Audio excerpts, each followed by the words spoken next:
The stars shimmered against the void as Captain Eric Peterson stared through the viewport of the Starlight Venture. For 3 years, his crew had mapped the edges of known space. They were explorers, not soldiers. That was about to change. "Captain, we're picking up artificial structures on the nearby planet," said Lisa Chen, the ship's sensor officer.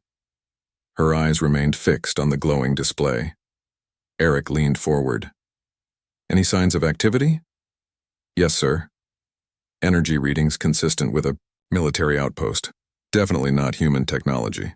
This was humanity's first encounter with an alien civilization.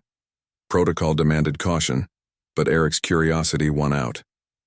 "Open a communication channel. Let's introduce ourselves." The response came faster than expected. A tall, blue-skinned alien appeared on the main screen. Its 4 eyes blinked in sequence as it studied the humans. "I am Commander Zex of the Vixari Defense Forces. Your vessel is unknown to us. Identify yourselves." Eric stepped forward. "I'm Captain Eric Peterson of the Earth vessel Starlight Venture. We are explorers from the planet Earth." The alien's eyes widened slightly. "A new species. Interesting. You have arrived at a complicated time." Over the next few hours, Commander Zex explained the situation. The Vexari had been locked in war with another species called the Norathi for over 300 years. Neither side could gain an advantage. The war had reached a perfect stalemate. "We fight across 400 star systems," Zex said. "Our battle computers calculate each move and countermove. The Norathi do the same. We gain a planet, we lose a planet. Perfect balance, perfect suffering." 300 years? Eric asked, stunned. "How have your people survived this long?" "We adapt, we evolve, we calculate. But we cannot win." Zex's voice carried no emotion, just a statement of fact. Perhaps new variables might change the equation. Eric understood the implication. "Are you asking for our help?" "I am suggesting a meeting with our high command. Your species represents an unknown factor. In war, unknowns can be valuable." As the Starlight Venture prepared to meet with the Vexari leadership, another ship detected their presence. Across the star system, a Norathi scout vessel observed the human ship with growing concern. The Norathi captain, a gray-skinned being named Kral, watched the sensor readings with all 6 of his eyes. "Unknown vessel in communication with Vexari. Forces. Configuration suggests different origin than known species." His second-in-command hissed softly. "New allies for the Vexari?" "Uncertain, but any change threatens the balance." Kral's fingers flew across the control panel. "Alert High Command. The war calculations must be updated." Back on Earth, Admiral Susan Miller read Captain Peterson's report with growing concern. Earth's leaders gathered in an emergency session to debate this unexpected first contact. "We can't get involved in an alien war," said Defense Secretary Alan Brown. "We barely have interstellar capabilities. These species have been fighting for centuries." Admiral Miller shook her head. "We may not have a choice. If these Norathi see us as Vexari allies, they might attack Earth preemptively."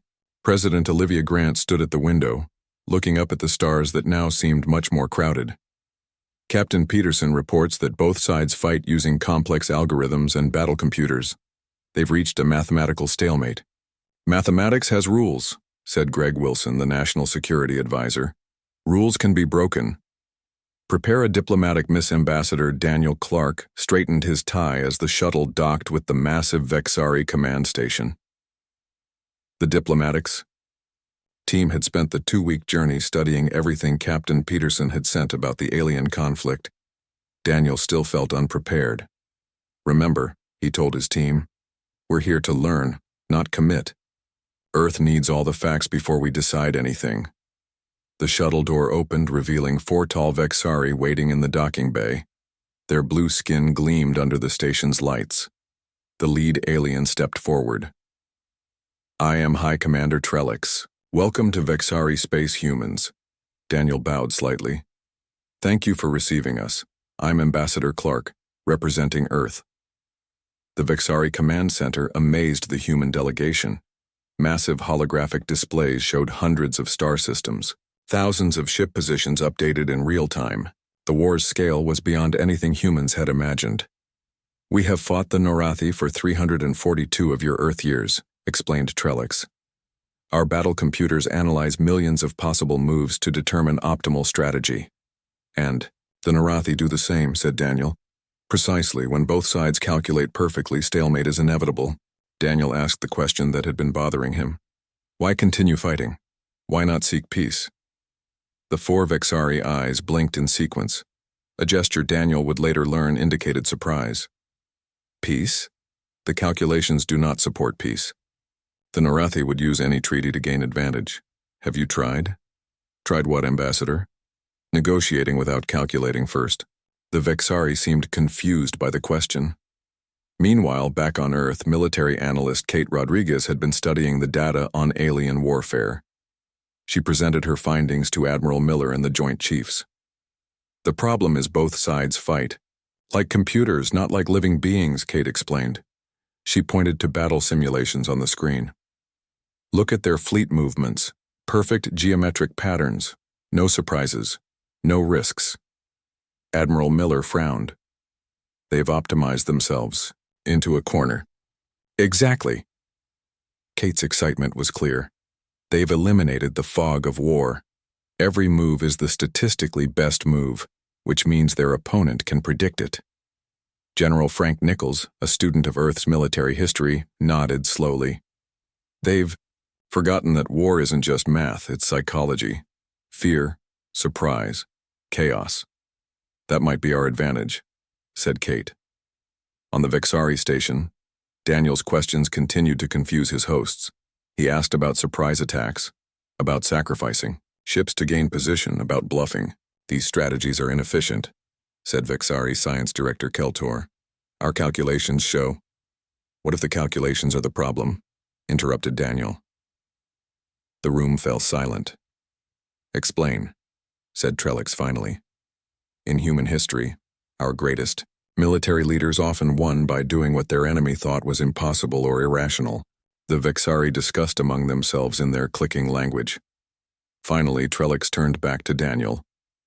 "You suggest introducing irrationality into warfare? I suggest that perfect logic creates perfect predictability." As the diplomatic talks continued, the Norathi weren't idle. Their scout ships had observed the human vessel and tracked the diplomatic shuttle. The Norathi High Command added this new species to their calculations. "Their technology is inferior," said War Leader Sovak to the Norathi Council. "Their ships are slow and poorly armored, but they are unknown," countered Council Member Draz. "Unknown variables must be eliminated." The Norathi decided to test these new creatures. They deployed a small fleet to intercept the next human ship that entered the war zone. On Earth, President Grant and her advisors reviewed Ambassador Clark's reports. The decision was difficult but clear. "We can't stay neutral in this," said the President. "The Norathi already see us as enemies. And the Vexari, they need our help even if they don't understand how." Admiral Miller nodded. "We'll prepare a small intervention force. Not our biggest ships or best weapons." "No," said General Nichols with a rare smile. "What we need are our most unpredictable officers. People who think outside standard tactics. Operation B. Chaos theory," Admiral Miller said. "Small scale, big impact. None of them realize just how big that impact would be." "Scion," President Grant decided. "We need to learn more before making any commitments, but also alert our fleet. If humanity is entering a galactic stage, we need to be ready." As Earth prepared its response, the Starlight Venture approached the Vexari command station, a massive ring structure orbiting a red giant star. Captain Peterson couldn't help but feel small against the backdrop of ancient alien civilizations and their endless war.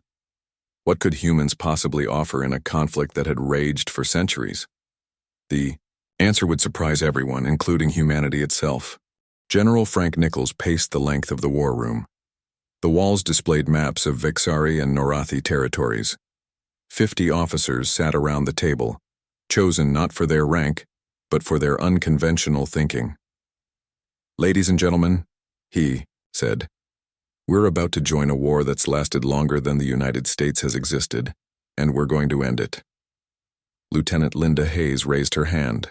She was young for her rank, with a reputation for brilliant game theory. Sir, I've analyzed the battle data. Both sides are playing a perfect game with perfect information. Like chess grandmasters who always draw, added Dr. Paul Johnson, a military historian. Linda nodded. Exactly. They can predict each other's moves 20 steps ahead because they both use the same logic. Frank stopped pacing. And what happens in chess when someone makes an unexpected move? The whole game changes, Linda said. One surprising move can invalidate years of memorized strategies. Frank smiled. That's our advantage. We don't think like them. The team spent weeks developing what they called Operation Chaos Theory. They studied how the aliens fought and identified patterns so deeply ingrained that neither side recognized them anymore. Meanwhile, Ambassador Clark finalized the agreement with the Vexari. Earth would join their side, but with unusual conditions. Your terms are strange, said High Commander Trellix. You insist your ships operate independently of our command structure. You refuse to share your battle plans. We fight differently, Clark explained. Your coordination would only limit our effectiveness. Your fleet is tiny, argued Science. Director Keltor. 50 ships cannot influence a war fought across hundreds of star systems. We don't need to fight everywhere, Clark said, just in the right places, at the right times. Keltor's 4 eyes blinked rapidly. This defies strategic logic, Clark smiled. Exactly. On Earth, the chosen ships prepared for departure. They weren't the newest or largest in Earth's small fleet. They were selected for their crews, officers with reputations for creativity and adapting to the unexpected. Commander Chris Bennett would lead the fleet. His bridge officers gathered for their final briefing. The aliens expect us to follow their rules of engagement, Chris told them. We won't. They expect rational behavior. We'll be unpredictable. They expect us to protect our ships at all costs. Sometimes we won't. Engineer Maria Alvarez presented her work. I've studied their communication systems. Both sides use them to coordinate their perfect formations. My team has developed ways to disrupt these systems. Won't they see that as cheating? Asked one officer. Chris laughed. There's no cheating in war, only winning and losing. These aliens have forgotten that. Across the galaxy, the Narathi detected the small human fleet entering the war zone. Their sensors analyzed the Earth vessels. Primitive weapons. Minimal shielding. No significant threat, reported the Narathi tactical officer. War leader Sovak studied the data. Their formation makes no sense. They are scattered without pattern. Perhaps their navigation systems are flawed, suggested his second. Perhaps. Continue monitoring. Add their capabilities to the battle computers. The Narathi fleet adjusted its position slightly, accounting for this minor new factor in their calculations. Back on the human flagship, Commander Bennett received the latest intelligence. The Narathi have spotted us. They're making minimal adjustments to their formations. They think we're insignificant, said his tactical officer. Good. Chris smiled. Underestimation is a weapon we can use. He turned to communications. Signal. All ships. Operation Chaos begins in 6 hours. The 50 human ships looked tiny against the backdrop of the massive Vexari fleet. Commander Chris Bennett stood on the bridge of his flagship, the Nova Dawn, watching as thousands of alien vessels moved in perfect geometric patterns. They're beautiful, said his first officer, Samantha Reed, like a ballet in space. A deadly ballet that's been dancing for 300 years, Chris replied. Time to change the music. A communication came through from the Vexari command ship. The blue-skinned admiral appeared on screen, all 4 eyes focused on Chris. Human vessels. You will take position in Sector 7. Our calculations show this is optimal for your ship's capabilities. Chris smiled politely. Thank you, Admiral, but we'll be deploying according to our own strategy. Your strategy contradicts battle efficiency models. Yes, it does. That's the point. The Vexari Admiral's confusion was clear, but he didn't argue further. The alien war had strict rules of engagement. Each ally controlled their own ships. Chris turned to his communications officer. Send the chaos coordinates to all captains. Across the human fleet, captains received their unusual orders. Their positions made no sense by conventional tactics. Some ships would be dangerously exposed. Others would be too far from the main battle to contribute. At least that's how it would appear to the aliens. Engineer Maria Alvarez worked in the engine room, making final adjustments to her disruption system. This will interfere with their battle computer's ability to predict movements, she explained to her team. It won't disable their ships, just confuse their perfect calculations. On the Norathi side, tactical officers noticed the strange deployment of the human fleet. Their positions are irrational, reported one officer to war leader Sovak. They violate all strategic principles. Sovak studied the display. Perhaps their understanding of space combat is primitive. They are newcomers to interstellar travel. Should we adjust our formation to counter them? Sovak considered this. No. Our battle computers show they pose minimal threat. Maintain focus on the main Vexari fleet. This was exactly what the humans had predicted. Both sides were so committed to their mathematical approach to warfare that they couldn't recognize a fundamentally different strategy. Back on the Nova Dawn, Commander Bennett gave the order. All ships execute Operation Chaos. Phase 1 begins now. The human fleet suddenly burst into action. Instead of moving in coordinated patterns like the alien vessels, each human ship began following its own seemingly random course.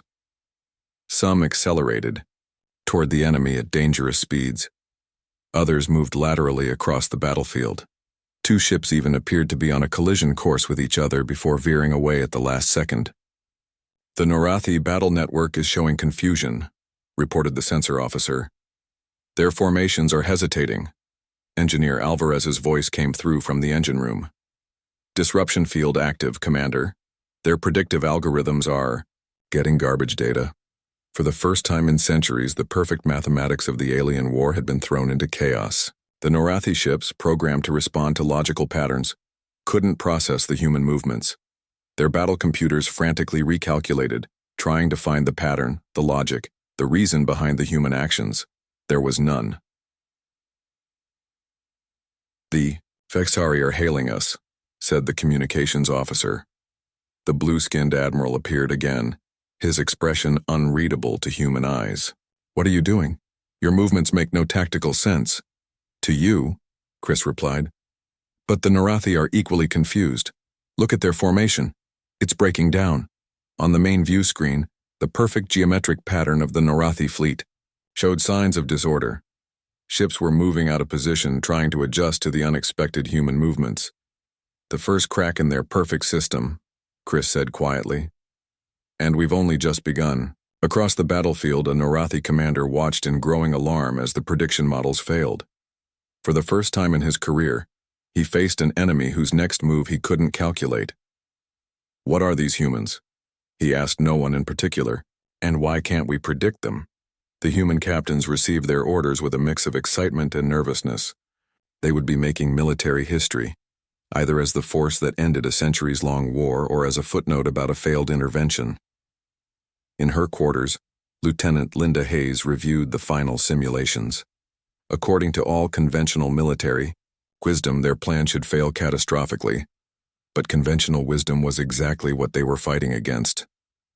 Sometimes, she muttered to herself, the winning move is the one no one expects you to make.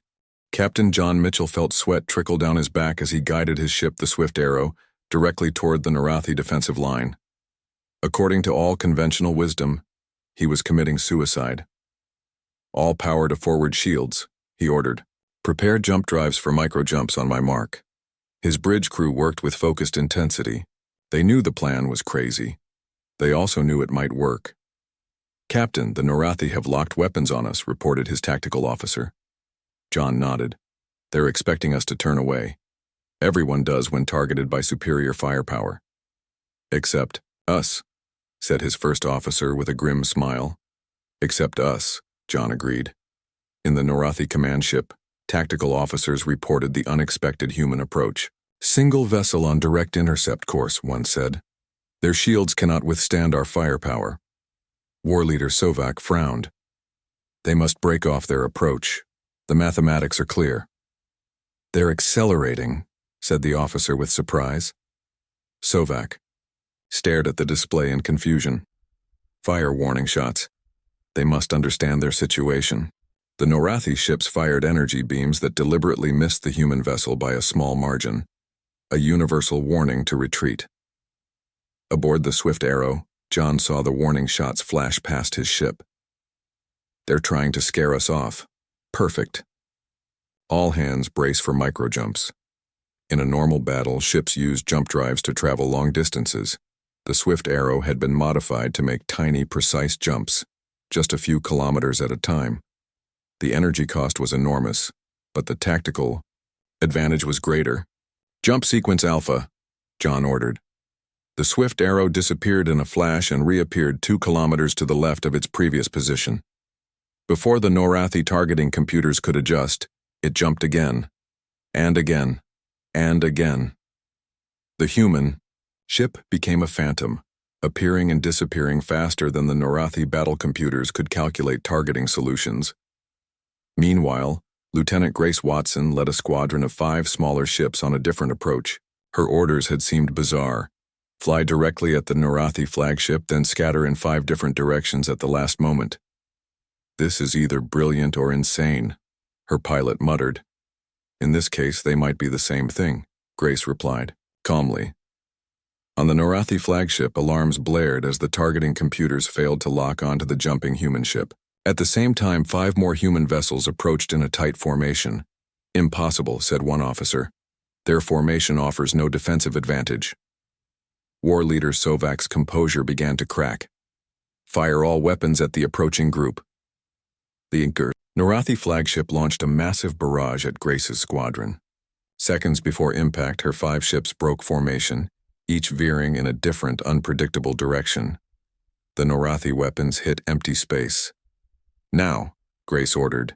Each of her ships fired a single missile, not at the Norathi ships, but into the empty space between them. The missiles detonated, creating an electromagnetic pulse that disrupted the Norathi communication network. With their perfect coordination temporarily broken, the Norathi ships began to move independently, without the guidance of their battle computers. Some nearly collided as their pilots, unused to manual control, overcorrected. Back on the Swift Arrow, John saw the opening they had created. All power to weapons, target their command nodes. His ship fired precise shots at the communication arrays on several key Norathi vessels. Not enough to destroy the ships, but enough to blind them. Across the battlefield, other human ships executed equally unpredictable maneuvers. Some deliberately took damage to reach advantageous positions. Others worked in pairs, one drawing fire, while the other struck at weak points. None of it made sense according to the aliens' understanding of warfare. And that was exactly why it worked. In the Vexari command ship, Dr. Nicole Campbell studied the Norathi communications they had intercepted. As the fleet's xenopsychologist, her job was to understand how the alien mind worked. What she found fascinated her. They're experiencing something like panic, she told Commander Bennett on the Nova Dawn. Their reports keep using terms that translate as unpredictable and irrational. Chris nodded. They've never faced an enemy they couldn't calculate. It's more than that, Nicole explained. For centuries, both species have relied completely on their predictive models. They've lost the ability to improvise. It would be like a human forgetting how to run because they always use cars. On the main screen, the battle continued. Human ships moved in patterns that looked random, but were carefully designed to create maximum confusion. The Norathi responses grew increasingly erratic.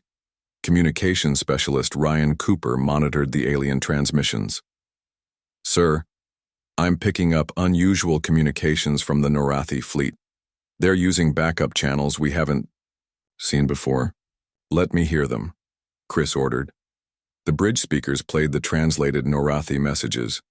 Human vessels defy prediction models, requesting new tactical parameters. Battle computer failure rate at 60%. Request immediate guidance. Chrissy smiled. They're asking for instructions because their computers can't tell them what to do. This is working even better than we hoped. The Vexari, meanwhile, observed the battle with growing interest. For the first time, they saw weaknesses in the Norathi approach. Several Vexari ships began to mimic the human tactics, breaking from their perfect formations. High Commander Trellix contacted the Nova Dawn. Your methods are effective, if inefficient. We request your tactical advisors join our command staff. Happy to help, Chris replied. I'm sending Lieutenant Hayes to your flagship now. Linda Hayes felt nervous as she boarded the Vexari command ship. She wasn't a high-ranking officer, but her understanding of game theory made her perfect for explaining human tactics. The key is to understand that perfect efficiency creates perfect predictability, she told the blue-skinned aliens. Sometimes the best move is deliberately suboptimal. The Vexari officers struggled with the concept. You intentionally make inferior tactical choices? Not inferior, unexpected, Linda explained. Look at this battle simulation. She showed them a classic human naval battle where a seemingly weaker force defeated a stronger one through surprise and deception. Slowly, the Vexari began to understand. Back in the battle, the Norathi attempted to regroup. War leader Sovak ordered his fleet to retreat and reform their lines. We must reset our battle computers, he told his officers. The human variables have corrupted our models. But the humans didn't allow them time to regroup. Captain John Mitchell's Swift Arrow and 2 other ships pursued the retreating Norathi, harassing their flanks and preventing them from reforming their perfect defensive patterns. Dr. Nicole Campbell continued monitoring Norathi communications. They're experiencing something like cognitive dissonance, she reported. Their entire understanding of warfare is based on mathematical certainty. We've introduced uncertainty and they don't know how to process it. Will they adapt? Chris asked. Nicole shook her head. Not quickly. It would be like teaching calculus to someone who's only ever done addition. The mental framework isn't there. As the battle entered its 5th hour, news of the humans' success spread throughout both alien civilizations. The Norathi High Command called an emergency session, something that hadn't happened in over a century. These humans have introduced chaos into the system, said Council Member Draz.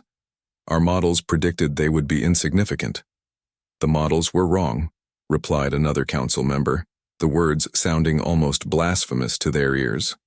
For the first time in living memory, fear spread through the Norathi leadership. Not fear of losing a battle. That was a calculated possibility in any war.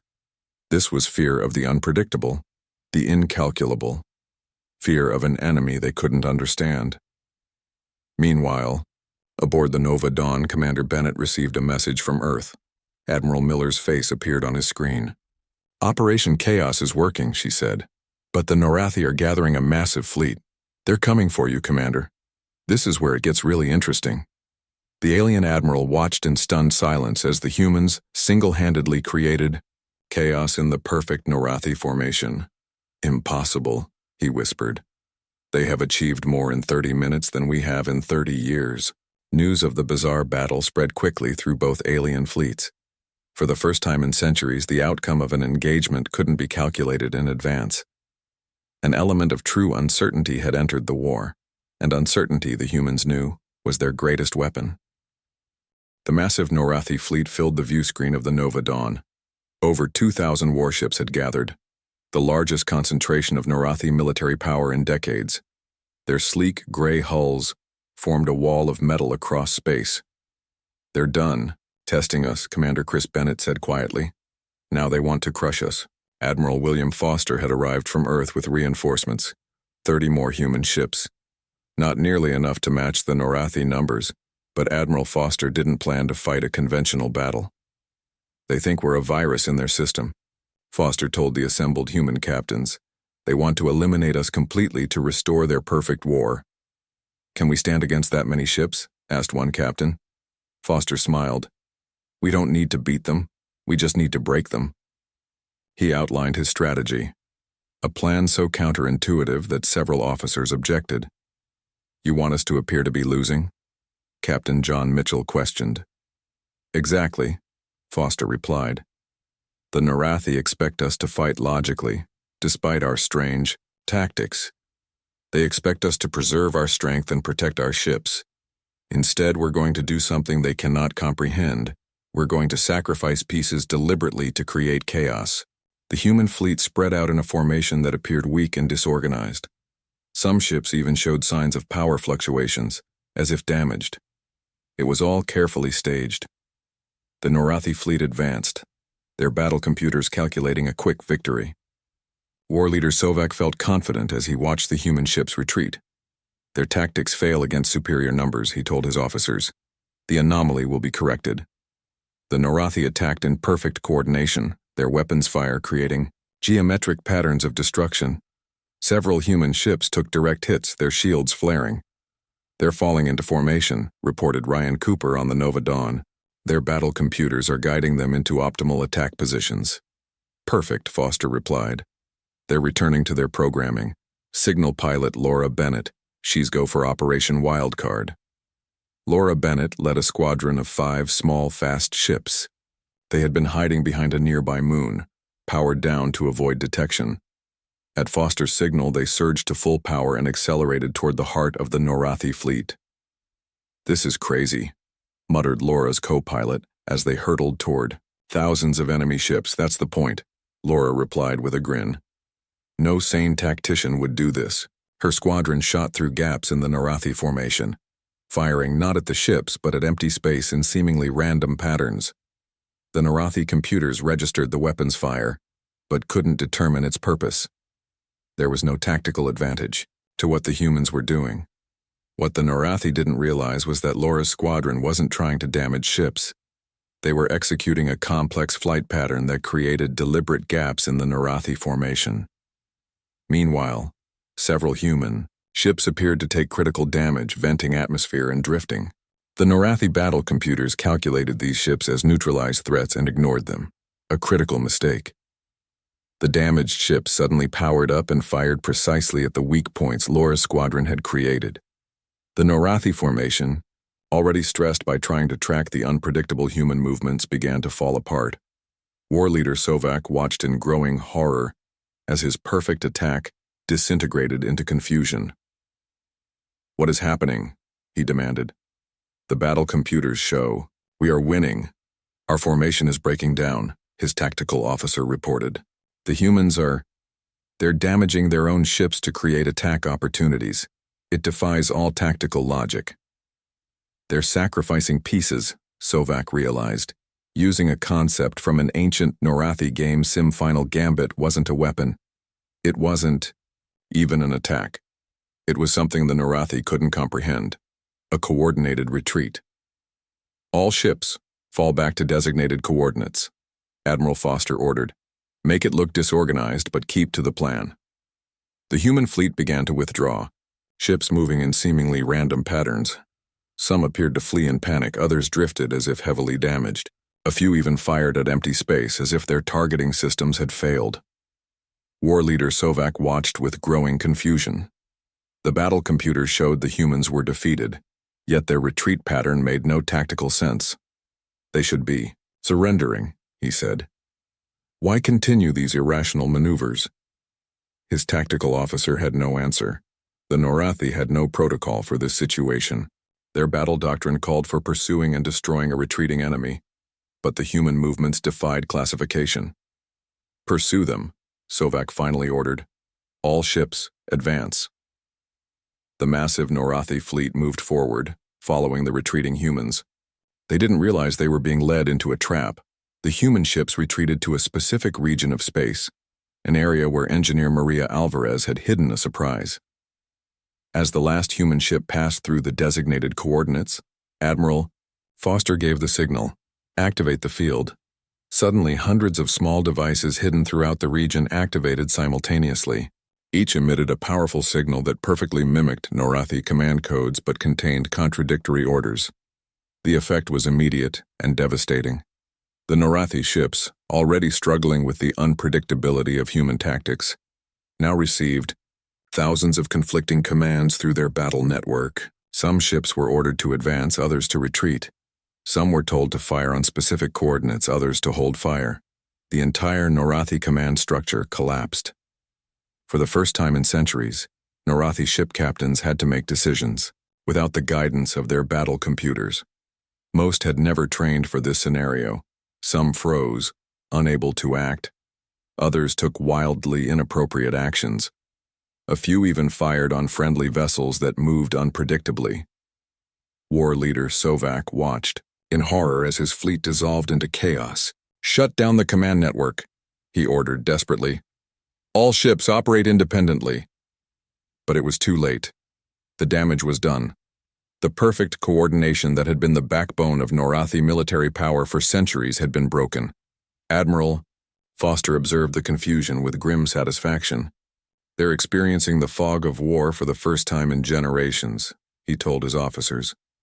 "Their entire military doctrine is based on perfect information and perfect coordination. Without it, they don't know how to fight." 72 hours. After the first human engagement, a Norathi communication vessel approached the human fleet under a flag of truce, a concept they had to dust off from ancient protocols. "The Norathi High Command requests immediate cessation of hostilities," the message stated. "We propose peace talks to begin without delay." Foster shared the message with Earth and the Vixari High Command. The response was swift. "Accept their surrender," President Grant ordered. "End this war." Ambassador Daniel Clark was chosen to lead the peace negotiations. The Vixari were stunned. They had fought for centuries without a decisive outcome, yet the humans had broken the Norathi will, to fight in less than 3 days. "How did you know this would work?" High Commander Trellix asked Daniel as they prepared for the peace conference. "We didn't know," Daniel replied honestly. "We took a calculated risk." "But your calculations couldn't have guaranteed success," Trellix said, still struggling to understand. Daniel smiled. "That's exactly the point. Sometimes you have to act without certainty. Sometimes the unknown is your greatest ally." In the peace treaty that followed, both the Vixari and Norathi agreed to revolutionary changes in how they approached conflict. Humanity's role wasn't to fight their war, but to teach them a new way of thinking. Captain Eric Peterson, whose accidental discovery had started it all, attended the peace signing aboard the Vixari command station. 300 years of war, he mused to Admiral Foster, ended by 50 human ships in 72 hours. Foster nodded. "Not because we were stronger or more advanced, but because we were unpredictable," Eric finished. "Because we were human," Foster said, Ilar to chess. No one had applied such thinking to real warfare in centuries. As the Norathi struggled to understand the human approach, their command network became overwhelmed with conflicting data. Ships began acting independently, without the perfect coordination. That had been their strength. From the Nova Dawn, Admiral Foster watched the massive Norathi fleet lose cohesion. "We've introduced a cascade failure in their tactical network," reported Engineer Alvarez. "Their ships can't coordinate." Foster nodded. "Now for the killing blow. All ships execute final gambit."